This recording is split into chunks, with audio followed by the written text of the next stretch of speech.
नमस्कार नमस्कार मंडळी, नमस्कार. मी आशिष. मी तुम्हा सगळ्यांचं अगदी मनापासून स्वागत करतो तुमच्या लाडक्या धमाकेदार आणि मजेशीर कार्यक्रमात, ज्याचं नाव आहे माहेर वाशिणींच्या हक्काचा सोहळा सख्यांचा. तर बघूया आजच्या भागामध्ये कोण होते हुकमाची राणी, जी विराजमान होणार आहे या मानाच्या खुर्चीवर आणि घेऊन जाणार आहे तिचा हा हक्काचा माहेरचा आहे. तर मी सगळ्या माझ्या या सख्यांना विनंती करतो की त्यांनी पटापटा आपल्या या पहिल्या खेळासाठी पटापटा यायचे. तुझं नाव सांग बरं. पल्लवी शिंगे. पल्लवी शिंगे. ओके. माहेर कुठलं? माहेर विजापूरचं. माहेर विजापूर. हो. आणि सासर? सासर अफजलपूरचं. कर्नाटकची आहे सर मी. कर्नाटकची आहे? हो सर. ओ, म्हणजे तिथं कुठली भाषा बोलली जाते मग? कन्नड सर. पण मग आता तिथे पण असं उखाणा वगैरे घेणं असं असतं? सर कन्नड नाही जमत. लहानपणापासून मुंबईलाच आहे, फक्त येणं जाणं आहे गावी. कन्नड नाही येत म्हणजे घरात बोलतो, म्हणजे जास्त नाही जमत. जास्त नाही. हो. आपण भाऊजी आणि तू कन्नड मध्ये बोलते? हो बोलतो सर. अच्छा, कसं बोलतात म्हणजे कन्नड मध्ये? म्हणजे समजा आता भाऊजींना सांगायचं असेल की जाओ जरा 1 किलो साखर घेऊन या, तर कसं सांगशील? मामा होरी 1 किलो सक्री तोन बरे. हे मामाला नाही सांगायचंय, भाऊजींना. सर आमच्यामध्ये कर्नाटकमध्ये मामांनाच देतात मुली. अच्छा, मामांना. हा. नाही पण भाऊजींना काय बोलतात? भाऊजींना मी मामाच बोलते घरी. मामा. भाऊजींना मामा. मामाच बोलते. मला सख्या मामालाच दिलेलं आहे सर. अच्छा, मामाला. Okay okay okay. अच्छा, हो का? हो सर. असं तुमच्यामध्ये तशी पद्धत असते? हो. अच्छा, जेव्हा मग ते लग्नामध्ये जसं असतं ना, हो. हा, मुलीच्या मामांनी मुलीला घेऊन यावं, हो. मग असं जेव्हा तुझ्या लग्नामध्ये मग भाऊजीच घेऊन आले तुला? नाही सर, माझ्या काकांनी घेऊन आले. काकाने? हो. अच्छा, हरकत नाही, चांगली गोष्ट आहे, खूप छान. बरं, आता हा जो खेळ आहे या खेळाचं नाव आहे मी न माळते पीन. आता हा खेळ असा आहे की तुम्ही बघतायत की तुमच्यासमोर सेफ्टी पिन आहे. 22 पिन आहेत. काय करायचंय, या सेफ्टी पिनांची माळ तयार करायची. ते करत असताना एकाच हाताचा वापर करायचा आहे, दोन्ही हाताचा वापर करायचा नाहीये. म्हणजे कसं करायचंय बघा, ती एका हाताने अशी ओपन करायची, उघडायची, त्याच्यात दुसरी पिन घ्यायची. ह्या ज्या पिनाचे हे जे मागची जी बाजू आहे ना अशी, हा, त्याच्यामध्ये ही अशी अडकवायची, पुन्हा असं लॉक करायचे आणि अशा पद्धतीने मोठ्यात मोठी माळ तयार करायची. 22 पिना आहेत. जी ताई जास्तीत जास्त पिना वापरेल ती असणार आहे विजेती. अशा 5 ताई विजेत्या असणार आहेत आणि 3 ताई बाद होणार आहेत. ओके. आणि वेळेची मर्यादा आहे 2 मिनिटांची. 1 2 3.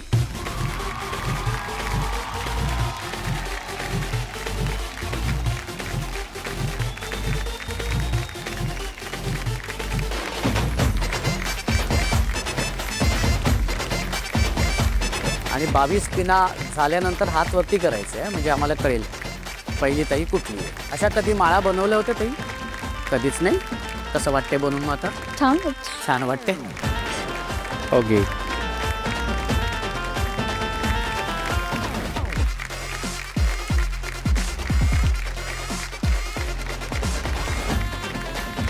ताई, मामा बघतोय.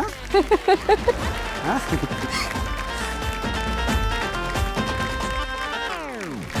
आणि शेवटची 10 सेकंद. 10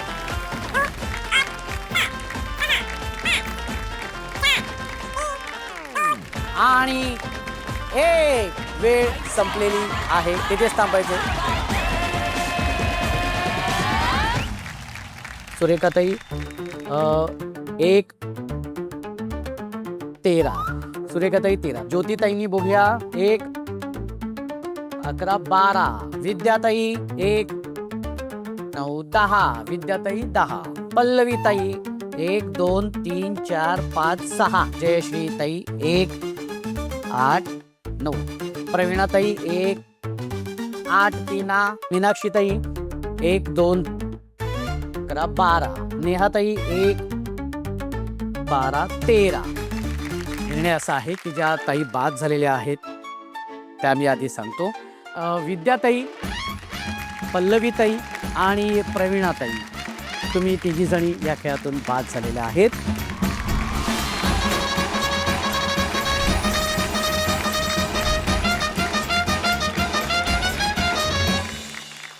आता हा जो दुसरा खेळ आहे तो फार मजेशीर आहे, पण हा दुसरा खेळ सुरू करण्या अगोदर मला या ताईंसोबत गप्पा मारायचे आहेत. ताई, तुझं नाव सांग बरं. नेहा इंगोले. नेहाताई, माहेर कुठलं? माहेर माझं अमरावती. हे सासर? सासर मोर्शी. किती वर्ष झालीत लग्नाला? लग्नाला माझे 16. काय करतात भाऊजी? MSCB मध्ये इंजिनियर आहे. कसं आलं होतं स्थळ? स्थळ म्हणजे हे नातेमध्ये आहे, लव्ह विथ अरेंज.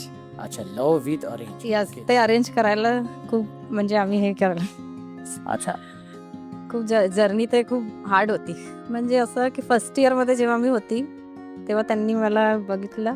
हा. तेव्हापासून त्यांच्या मनात होतं की मी करणार तर ही मुलगी सोबत लग्न करणार. पण झालं असं की त्यांना तेव्हा जॉब नव्हता, ओके. कारण की त्यांची करिअरची सुरुवात होती. मग त्यांना एक प्रायव्हेट जॉब लागला स्टील प्लांटमध्ये.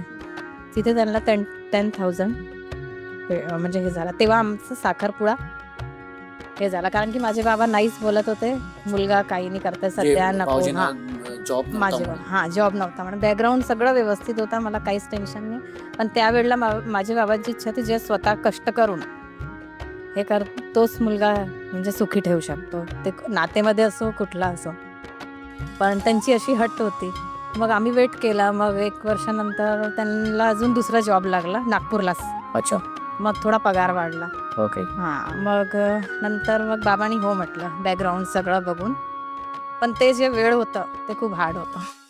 म्हणजे असं की बाबा नाही बोलले की नाही द्यायचं. मग त्यांचं सारखे कॉल यायचे. मग माझ्या आईला बोलायचे. मग माझी आईनी जास्त सपोर्ट दिला. मग नातेवाईकांनी पण भरपूर हे केले, कशाला देता, म्हणजे त्यांना पण वाटलं तू इंजिनियरची अभ्यास केलाय, तू कशाला हे MA मुलगी करते, असं पण खूप भरपूर झालेलं.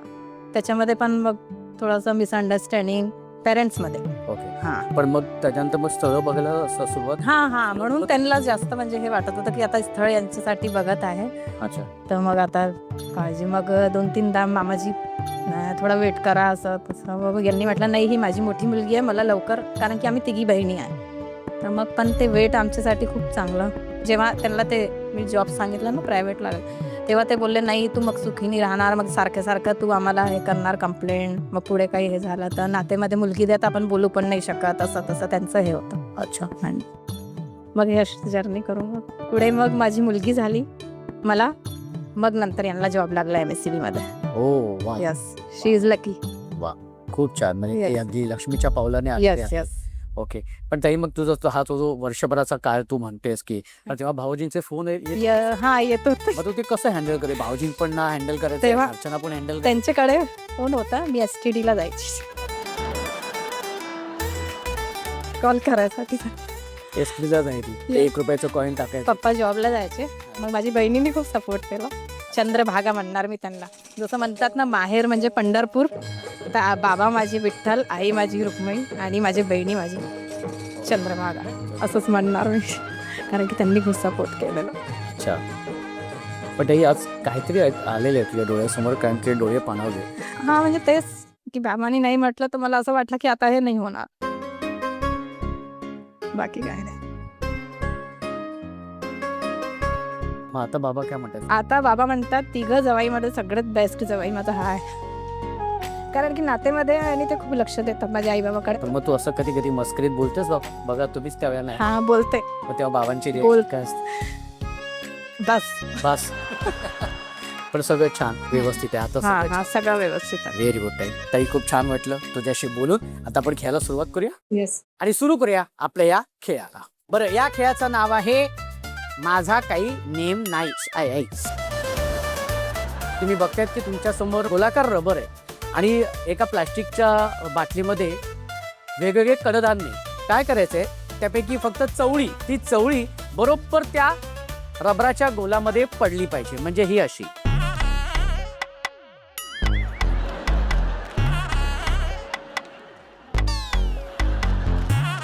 हे जे पडतंय ना, तर हे असं पडलं पाहिजे. तर ह्याच्यामध्ये आपण अजून थोडं सोपं करूया की कुठलंही कडधान्याचा, कारण मी आता खेळल्यामुळे मला लक्षात आलेलं आहे. अट मात्र ती आहे की एकच कडधान्य ह्याच्यामध्ये ह्या रबराच्या गोलाकार भागामध्ये पडलं पाहिजे. 2 पडले तर ते आम्ही काउंट करणार नाही, किंवा बाहेर जरी पडले तरी ते काउंट करणार नाही. ज्या ताईंचे जास्तीत जास्त ते कडधान्य असतील ती ताई विजेती. अशा 3 ताई विजेत्या होणार आहेत आणि 2 ताई बाद होणार आहेत. ओके, कळले तुम्हाला? नक्की. मग सुरू करायचं. चला तर मग सुरू करूया. पण 1 2 3 म्हटल्यानंतर 1 2 3.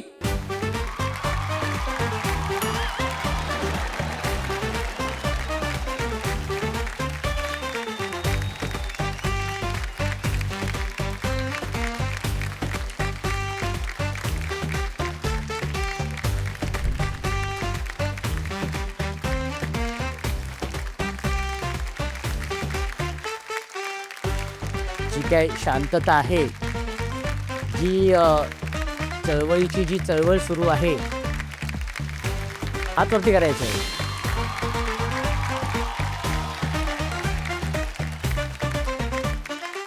शेवटचे 10 सेकंद. 10.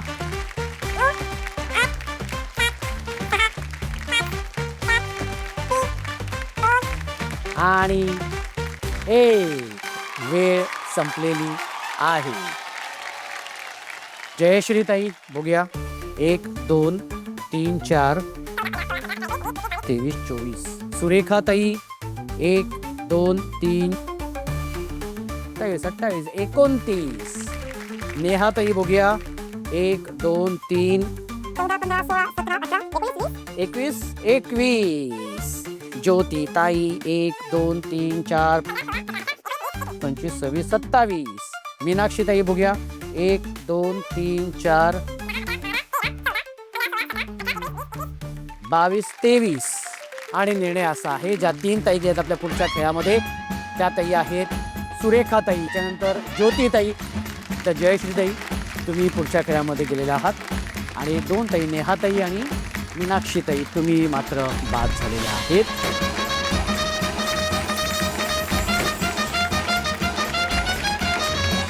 खूप खूप अभिनंदन तुमचं आणि शुभेच्छा सुद्धा तुम्हाला. कारण आता या खेळातून होणाऱ्या आजच्या भागाची हुकुमाची राणी. पण ह्या खेळाला सुरुवात करण्या अगोदर आपण जाऊया आपल्या अत्यंत सुंदर आणि गोड अशा भागाकडे, ज्याचं नाव आहे माहेरच्या आठवण.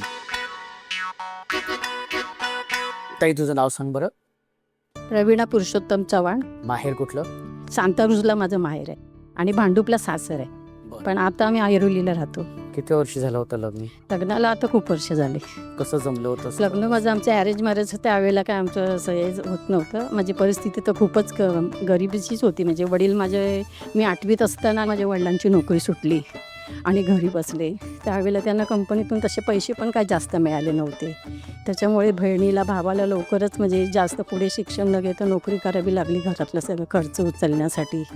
आणि मी पण मग 8वीच्या नंतर शिकले आणि मी पण नोकरीला अशी इंडस्ट्रियल एरियामध्ये वगैरे कामाला लागले. कारण पैसेच नव्हते ना घरामध्ये खर्चाला वगैरे. 5 मुलं आम्ही भावंड, त्यांचा खर्च वगैरे करायला वडिलांना म्हणजे खूपच कठीण जात होतं. त्याच्यानंतर मग वडिलांनी भाजी वगैरे विकायचा पण व्यवसाय केला. गाडी घेतली, भाजी विकली आणि माझ्या भावांना शिकवलं. मला पण म्हणाले तू खूप शिक नीलू, तू माझे ते मोठा भाऊ बहीण शिकले नाही तर तू शिक म्हणून. आणि त्यावेळेला मी 11वी मॅट्रिक केली माझी. आणि माझं मग लग्न ठरलं ना, तेव्हा मला जे मागणं आणलं ना, म्हणजे असे नातेवाईकांनी चांगलं आहे म्हणून सांगितलं त्यांनी. पण ते माझे मिस्टर शाळेत होते नोकरीला, म्हणून माझ्या वडिलांनी माझं लग्न त्यांच्याबरोबर करून मला सांगितलं तू कर म्हणून. माझं लग्न झालं ना तेव्हा ते शाळेत शिपाई होते.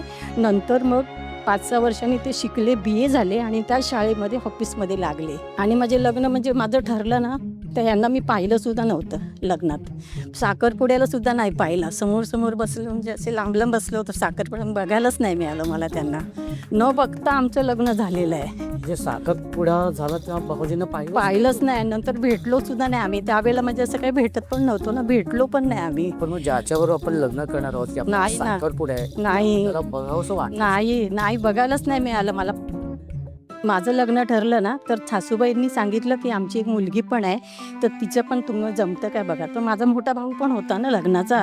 मग आमचं असं त्यांची बहीण आमच्या घरी, माझ्या भावाची बायको आणि मी त्यांच्या घरी गेली आणि त्यांची असं आलं. पण त्याच्यामध्ये माझं खूप वाईट झालं. खूप म्हणजे इतकं माझं वाईट झालं ना, माझ्या सासूबाईंना असं वाटायचं की माझी मुलगी तिथे खूप त्रास सहन करते. माझ्या माहेरी माझे आई वडील असे खूप त्रास देतात असं त्यांना वाटायचं. असं तिला उलट माझ्या भावाने सांगितलं की नोकरी पण करू नको, आई वडिलांकडेच लक्ष दे म्हणून तू.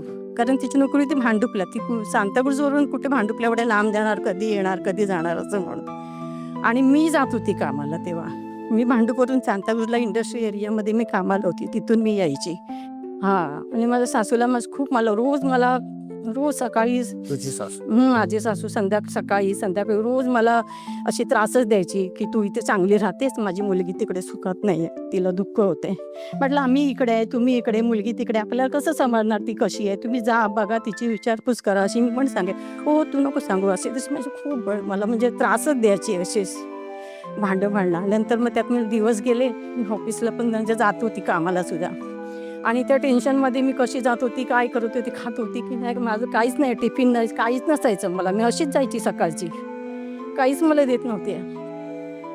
त्याच्यामध्ये मी ऑफिसमध्ये प्रेग्नेंट असताना 3-4 महिने असताना मी अशी पडलेली पण आहे 2दा ट्रेनमधून. आणि त्याच्यात मला त्रास झाला बाळाला. माझा इतका त्रास झाला ना, माझं ना त्यावेळेला इतकं म्हणजे मला त्रास. डॉक्टर आणि मिस्टरांना सांगितलं काहीतरी कंजेक्टेड आहे म्हणून, तुम्ही काळजी घ्या. त्याच्यानंतर ती डिलिव्हरी झाली, 8व्या महिन्यात झालं माझं बाळ. कंजेक्टेड झालं, एकदा अपंग बाळ जन्माला आलं माझं बाळ नंतर वारलं. पण ते मोठं होऊन वारलं, इतकं मोठं म्हणजे ना 25 वर्षाचं त्याला मी सांभाळलं. त्याच्यामध्ये इतकी माझी कंडक्ट झाली ना, सासूने माझं इतकं ते आम्हाला हाकलूनच लावलं घरातून.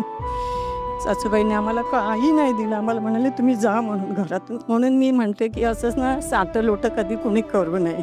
आणि केलं तरी पण तुम्ही असं ते त्रासच होतो, समजून सगळ्यांशी विचारपूस करूनच करा. असं तर शक्यतो करूच नाही, खूप त्रास होतो. माझा मुलगा 25 वर्षाचा होता वारला तेव्हा. मला मी अजून त्याचं विसरू शकत नाही माझ्या मुलाला. मी इतकं माझ्या सासूबाईने त्याला मारलं सुद्धा, जेव्हा तो झाला ना अपंग, त्याला मारलं सुद्धा. तू कोण माझ्या घरामध्ये असं आलं सांग. तिला सांभाळायला लागत होतं, ती सांभाळत नव्हती माझ्या बाळाला. शेवटी मी काम सोडलं, त्याला सांभाळलं. माझे मिस्टरांनी मग कोणाच्या तरी मित्राच्या ओळखीने रूम घेतलं, तिथे आम्ही भाड्याने राहिलो भांडुपला. बाळ झाल्यानंतर किंवा घरातून तुम्हाला बाळ झाल्यानंतर अपंग बाळ झालं माझं म्हणून असं साठलोट करू नये कोणी. आणि एवढं म्हणजे आपण अपेक्षा पण त्यांच्याकडून करू नये. त्यांना जे त्यांच्या मनाला हवं ना ते त्यांना द्यावं. आम्ही त्यांच्या घरातून काही घेतलं नाही, सासूबाईंच्या घरातून काही नाही घेतलं. आत्ता पण त्यांची भांडूपची खोली आहे ना, तिथे माझी नणंद राहते. पण एवढ्या वर्षांतर कधी मग सासूशी किंवा नणंद ह्याच्यावर आता ते नाही आहेत, वारल्या त्या. सासू सासरे वारले, नणंद आहे ती त्या खोलीत राहते. तिला पण तिथे हवं होतं राहायला. म्हणजे तुमच्या भावावर जे लग्न झालं होतं ते नाही, ती माझ्या माहेरीच होती. आणि दुसरी नणंद होती लग्नाची. त्या 4 बहिणी होत्या आणि हे एकटेच भाऊ होते माझे मिस्टर. भाऊजी बरोबर कसं व्यवस्थित आहे, त्यांनीच सांभाळलं. त्यांच्यामुळे आज मी इथे उभी आहे. आज मी हे दिसतंय तुम्हाला सर्व ते माझ्या मिस्टरमुळे आहे. पण ते बाळाचं झालं आणि ते पण खचले होते मुलाचं बघून. आता एक मुलगा आहे मला अजून, चांगला आहे. हा, तोच आहे, तोच आमचा आधार आहे. आपल्या जे हक्काचं असतं ते आपल्याला मिळतं. एखादी गोष्ट आपल्या आयुष्यात नसेल ना, तुम्ही किती प्रयत्न केला तरी पण ती येणार. तर सगळे छान आहे. आता छान आहे सर्व. आता माझा मुलगा मिस्टरच मला सांभाळतात आहेत. तर तुझं जे सगळे छान चालू आहे, व्यवस्थित चालू आहे, असं छान आयुष्यभर तू अशीच आनंदात आणि सुखात राहा आणि हसत राहा. जी काही वाईट परिस्थिती होती आता सगळे ते निघून गेले आणि आता सगळे आता आनंदाचे क्षण आहेत. त्याच्यामुळे छान एन्जॉय कर. देव दे. या सगळ्या परिस्थितीमध्ये किंवा या सगळ्या प्रकारात त्यावेळेला भाऊजीने तुला साथ दिली. भाऊजीने त्यांचं अगदी मनापासून कौतुक. आणि असा नवरा प्रत्येक ताईला मिळाला पाहिजे की जो अशा वेळेला खंबीरपणे आपल्या पाठीशी उभा राहणारा असा आपला नवरा हवा. त्या बाबतीत तू खरंच नशीबवान. आता जाऊया आपल्या शेवटच्या खेळाकडे. आहेच्या आठवणीनंतर आता सुरू करूया आपल्या शेवटच्या खेळाला, ज्या खेळाचं नाव आहे खेळीन तर तुपाशी. खेळाचं नाव काय ते? खेळीन तर तुपाशी. हा, आता हा खेळ असा आहे की तुम्ही बघताय की तुमच्या समोर एक डिश आहे, त्याच्यामध्ये तूप आहे, एक ताट आहे आणि 15 कापूस आहे. काय करायचंय, 1 2 3 म्हटल्यानंतर दोन्ही हात मागे ठेवायचे आणि आपल्या ह्या नाकाच्या शेंड्याला तूप लावायचंय. पण ते पण हे असं आणि एक एक कापूस असा चिटकवून गोळा करून ह्या ताटामध्ये टाकायचे. 15 कापूस आहेत. जी ताई कमीत कमी वेळेमध्ये हे 15चे 15 कापूस गोळा करेल ती असणार आहे विजेती. त्याच्यानंतरची उपविजेती, मग 3ऱ्या क्रमांकाची विजेती. ओके, कळले तुम्हाला? सुरू करायचंय. चला तर मग सुरू करूया. आणि त्यासाठी तुमची वेळ सुरू होते 1 2 3.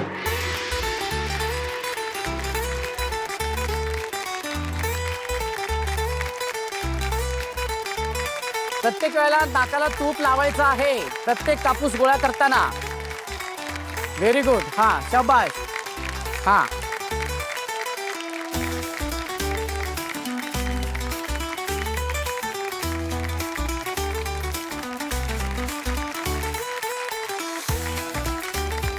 तुपात बुडवायचे.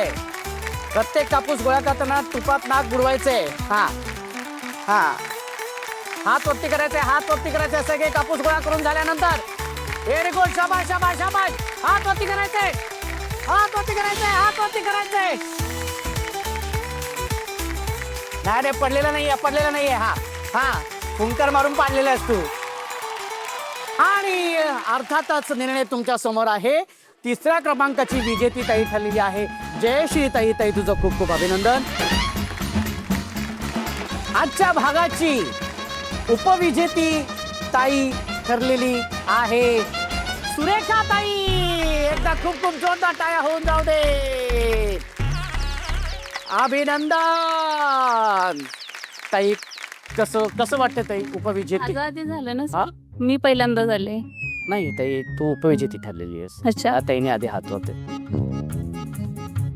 नाही सर नाही प्लीज हे बघा ऐका आमच्या रेकॉर्ड झालेला आहे. प्लीज कोणी आर्ग्युमेंट करू नका. ओके ठीक आहे. तिने हात वरती केलेले आहे त्याच्यामुळे ताई उपविजेती तू ठरलेली आहेस. कसं वाटतंय तुला? छान वाटतंय मला. हा छान वाटतंय खेळामध्ये भाग घेऊन मस्त वाटतं. पण ते छान असं चेहऱ्यावरती दिसत नाहीये. काय कारण आहे त्याला? काहीच नाही कारण पण मग असं छान वाटते म्हणजे चेहरा. छानच वाटतंय. मग ही ताई हुकमाची राणी झाली तर तुला नाही आवडलं? असं काही नाही. ही पण माझी असं काहीच नाही. त्याच्यामुळे निर्णय जो आहे तो आहे. त्याच्यामुळे अर्थातच निर्णय असा आहे की उपविजेती ताई ठरलेली आहे ज्योती ताई. एकदा जोरदार टाळ्या होऊन जाऊ देत. ताई तुझं खूप खूप अभिनंदन. आणि तुला मिळतंय सन मराठीकडून तुझ्या हक्काचा माहेरचा आहे इंडक्शन.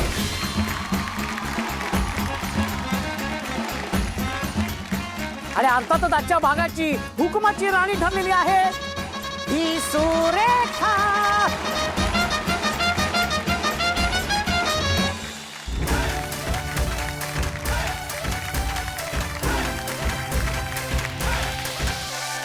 सोहळा सख्यांचा